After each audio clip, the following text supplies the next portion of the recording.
গুরুত্ব দিয়ে স্মরণ রাখো। আর রাসূল সাল্লাল্লাহু আলাইহি ওয়াসাল্লাম তার হাদিসের ভাষায় বলেন,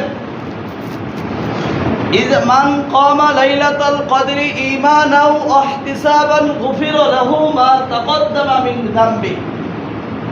রাসূল বলেন, যেই ব্যক্তি শবে কদরের রাতে আল্লাহ তাআলাকে রাজি খুশি করার জন্য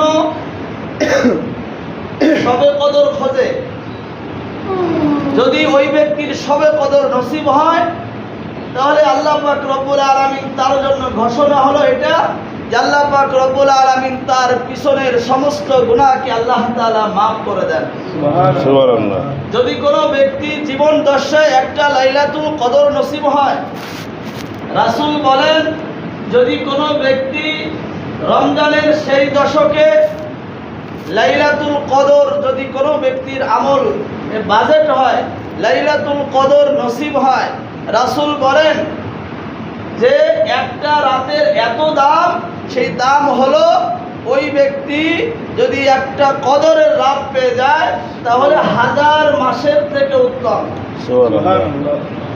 আপনার আমার বয়স তো স্বল্প, 1000 মাস ধরে ইবাদত করা কি সম্ভব? এই জন্য রাসূল বলেন যে এই রাতের ফজিলত, গুরুত্ব এই জন্য বোঝাইছে। একটা রাত গুরুত্ব দিয়ে যদি খোঁজা হয় তাহলে 1000 মাসের থেকে উত্তম। রাসূল বলেন যে 83,000 4 মাস ইবাদত করলে যে সব আল্লাহ পাক রব্বুল আলামিন লাইলাতুল কদর নসিবকারীর ব্যক্তির আমলনামা ওই সমপরিমাণ নেকি আল্লাহ তাআলা দান করেন। সুবহানাল্লাহ। এই জন্য ভাই, আজ 23তম রমজান। রাসূল বলেন যে রমজানের সেই দশকের যে সমস্ত বেজল রাতগুলো আছে, তোমরা ওই বেজল রাতগুলোতে লাইলাতুল কদর খুঁজতে থাকো।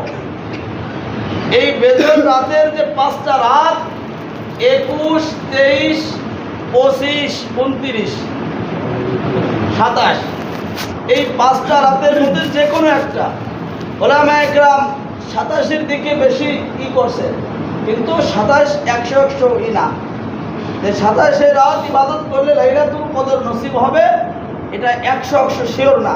যদি কোনো ব্যক্তি ইতিকাফ করে রমজানের সেই 10টি দিন আল্লাহ